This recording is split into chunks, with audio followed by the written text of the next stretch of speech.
인생을 살아가다 보면은 자신의 의견을, 자신의 주장을 쉽고 이해가 잘 되게 설명해야 될 일들이 많이 있습니다. 그러지 않으면 이런 눈빛들 경험해 보신 적 있으시죠? 내가 막 이야기하고 있는데 남이 팔짱 끼는 것 같고 이렇게 눈빛으로 상대방이 나를 되게 안 좋게 쳐다보고 있는 것 같은 걸 느끼면 이게 공포감을 넘어서 수치심과 모멸감을 느끼기까지 하죠. 자, 그런 것들을 봤을 때 남들 앞에서 말을 쉽게 그리고 설득하는 것도 잘하는 이런 것들은 좀 타고나는 걸까 생각들을 하는데 훈련으로 충분히 가능하고요. 그리고 저는 그런 훈련을 통해서 지금은 말하기를 가르치는 커뮤니케이션을 교육하는 직업이 된 걸 보면은 역시 인간의 잠재적인 가능성은 무한하다 이런 생각을 합니다. 근데 어떤 영역이든 간에 능력이 향상되려면은 그 영역에 대한 걸 많이 봐야 되는 것 같아요. 노래를 잘하기 위해서는 이게 공부해서 되는 건 아닌 것 같아요. 그러니까 글만 봐선 되는 게 아니라 그거를 많이 체험하고 느낄 줄 알아야 되는데 우리가 음악과 미술만큼 커뮤니케이션 스킬에 대해서는 우리가 그다지 관심을 가진 것 같지 않다는 생각이 들어서 이것도 충분히 훈련을 하면 가능하다라는 말씀을 드리고 싶고요. 그런 의미에서 좋은 샘플을 하나 가져왔습니다. 저랑 같이 이 사람 말하기를 정말 괜찮게 잘합니다 라고 하는 측면에서 한 전문가의 영상을 볼 거고, 제가 봤을 때 어떤 게 좋은지를 같이 분석하다 보면은 여러분한테도 좋은 인사이트가 열릴 거라고 생각을 하는데요. 오늘의 분석 대상이라고 할까요? 제가 굉장히 좋아하는 물리학자 김상욱 씨가 알쓸신잡 시즌 3에서 자신이 했었던 그 주장이 있었는데 그 내용이 너무 좋아서 여러분들과 한번 나눠보도록 하겠습니다. 같이 영상을 한번 천천히 봐보도록 하죠. 전 과학자잖아요. 전 무신론자고요.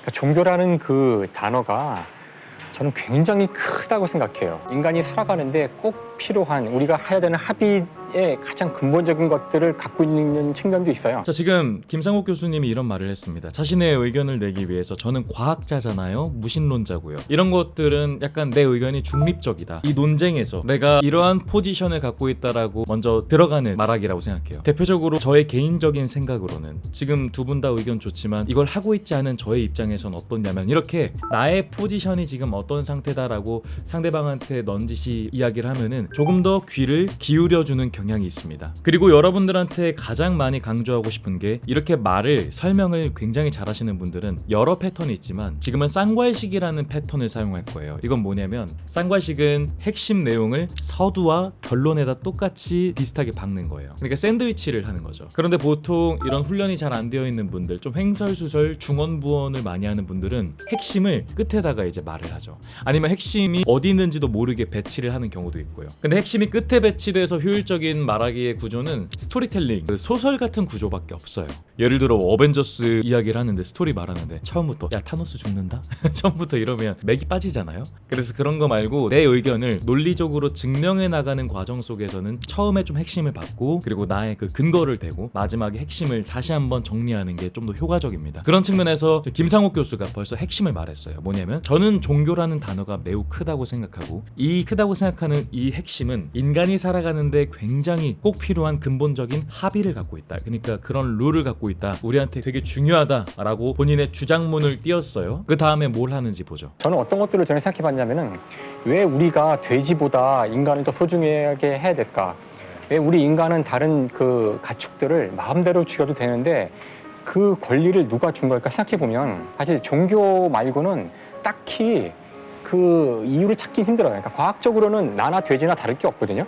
우리가 그들을 이렇게 막 무차별하게 죽일 수 있는 이유가 별로 없어요. 자, 지금 보면은 김상욱 교수가 자신의 주장을 전했죠. 그럼 그 다음에 뭐가 필요하냐면 제일 좋은 거는 예시 근거가 필요합니다. 내가 말하는 거에 뒷받침이 있어야 되죠. 예를 들어서 야 사계절 중에 제일 좋은 거는 가을이야 했는데 왜? 물어보면 그냥 이러는 순간 뭐 그냥 일상 친구들끼리 커뮤니케이션에선 상관없지만 이게 누군가를 설득해야 되고 대중 앞에 있으면 그렇게 하면은 설득이 잘 안 되겠죠. 그래서 김상욱 교수가 이런 식으로 설득을 했는데 먼저 첫 번째로 저는 어떤 걸 생각했냐면 이라면서 나는 이렇게 생각한다라는 주관적 의견을 먼저 부드럽게 전달하고요. 그 다음에 우리가 왜 돼지보다 인간은 더 소중하다고 여길까? 왜 인간은 다른 가축들을 마음대로 죽여도 되는데 그 권리를 누가 준 걸까? 라고 근거를, 예시 근거를 냈어요. 예시가 뭡니까? 우리는 왜 돼지보다 인간에게 소중하게 여겨질까? 이게 예시이자 근거예요. 근데 여기서 중요한 점은 김상욱 교수가 이거를 질문형으로 했어요. 왜 돼지보다 인간은 소중할까? 이런 식으로 상대방한테 여러분들도 질문 형식으로 해보면은 이 예시와 근거에 상대방이 참여하게 돼요. 그러면 자연스럽게 내 말하기에 상대방이 빨려 들어오기 때문에 말의 힘이 더 커지게 될 수 있습니다.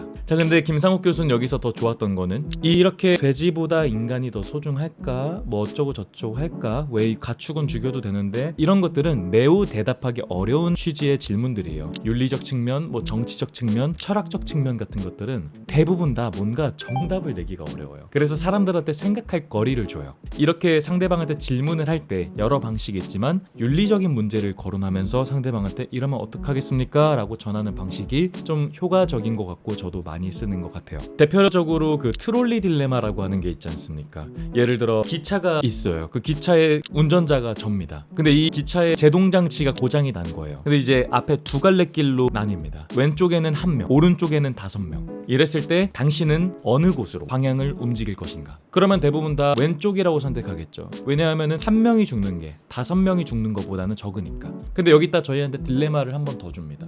만약에 그게 너의 가족이라면 5명은 모르는 사람이고 그럼 어떻게 할래? 라고 하는 순간 윤리적인 문제에 빠지게 돼서 대답하기가 무척 어려워집니다. 그래서 이런 거는 정답이 없기 때문에 이런 질문을 한번 던지게 하는 것은 우리한테 생각할 거리를 주는 장점이 된다고 봐요. 그리고 이렇게 정답이 없는 것을 내가 근거로 제시했을 때는 상대방도 증명할 수 없기 때문에 굉장히 큰 뒷받침의 근거가 되기도 하고요. 그래서 저는 되게 좋았던 것 같아요. 그 권리를 누가 준 걸까 생각해보면 사실 종교 말고는 딱히 그 이유를 찾기 힘들어요. 그러니까 과학적으로는 나나 돼지나 다를 게 없거든요. 이제 여기서 종교의 필요성을 말했죠. 이렇게 하는 것들에 대해서 답이 될 수 있는 건 종교 말고 딱히 어렵다. 근데 지금 김상욱 교수는 찾기 힘들어요. 과학적으로 나와 그들은 다를 게 없거든요. 이렇게 말을 했지만 이게 완벽한 정답이 아닐 수도 있어요. 그냥 자신은 그렇게 주장을 하는 거예요. 근데 여기서 중요한 거는 이 사람은 물리학자잖아요. 그러니까 좀 더 객관적인 직업을 가지고 있죠. 근데 게다가 과학적으로라고 하는 표현까지 쓰니까 자신의 그 신빙성이 향상된다. 이런 걸 권위 효과라고 하죠. 그래서 대부분 통계, 과학 이런 것들이 굉장히 권위를 향상시키죠.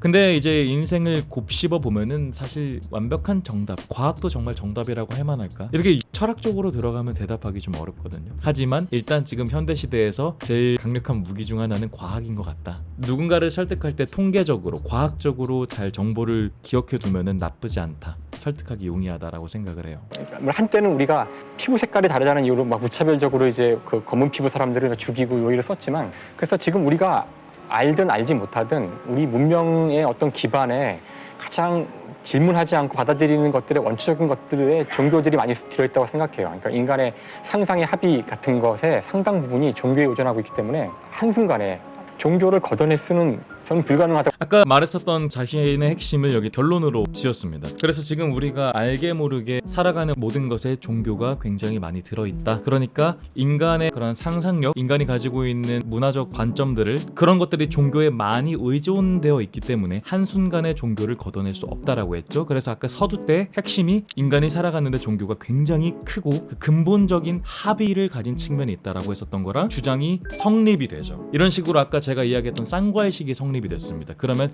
인간은 자연스럽게 이 말 되게 논리적이고 이 말 되게 체계적이다, 이런 생각들을 하게 됩니다. 그러면 이거에 대해서 반박하는 게 좀 쉽지 않아질 수 있다. 저희같이 시청자 입장에서 봤을 때도 이런 이야기를 보면 되게 그럴듯하고 되게 영감을 얻기 때문에 좋은 말하기다 라고 생각을 합니다. 근데 당연히 뭐 거기서 곱씹어보고 좀 뜯어보면은 그게 정답이 아닐 수가 있어요. 원래 인생이라는 게 그렇지 않습니까? 하지만 말하기라고 하는 것은 완벽한 정답으로 이뤄가는 과정은 아닌 것 같고요. 내가 지금 생각하는 느낌과 감정과 생각에 대해서 나의 표현 방식으로 상대에게 전달하는 행위가 일단은 우선적으로 중요한 것 같아요. 자, 이런 김상욱 교수 같이 말을 논리정연하게 그리고 되게 있어 보이게 하기 위해서 가장 좋은 거는 이런 영상을 일단 진짜 많이 보고 이런 사람들한테 흥미를 느껴야 되는 것 같아요. 저도 예전에 칼 세이건이라고 하는 작가가 있었거든요. 그리고 불안이라고 하는 책을 썼던 알랭드 보통, 이 두 작가에게 굉장한 영감, 굉장한 매력에 빠지게 됐어요. 나도 저 사람들처럼 되고 싶다.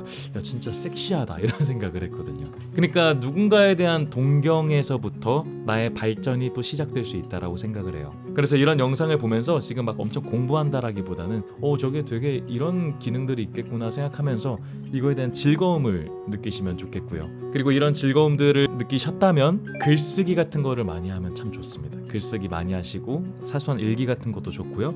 그 다음에 이제 내가 그런 걸 말할 수 있는 시간들을 가지면 참 좋고요. 저처럼 영상을 만들어서 하면 더 좋죠. 그리고 더 깊게 공부하고 싶으시면은 저한테 또 클래스를 요청하시면 저희 수강이 준비되어 있으니까 채널 홈 화면에 코칭 문의가 있으니까 언제든지 연락 주시고요. 그거 아니어도 여러분들이 혼자서 얼마든지 연습할 수 있는 방법들이 있으니까요. 말하기에 즐거움을 얻으시고 말하기는 생각보다 인생에서 쓸모가 있는 거구나 느끼시면서 발전해 나가시면 너무 좋을 것 같습니다. 그런 취지로 오늘의 영상 한번 준비해 봤고요. 만약 영상이 재밌으시다면 이렇게 이야기 잘하는 것 같다 하시는 분들을 저와 같이 재밌는 시선으로 분석해 볼 수 있는 컨텐츠를 또 준비해 보도록 하겠습니다. 자, 그럼 저는 다음 영상 때 찾아뵙도록 하겠습니다. 또 다음번에 만나겠습니다. 안녕.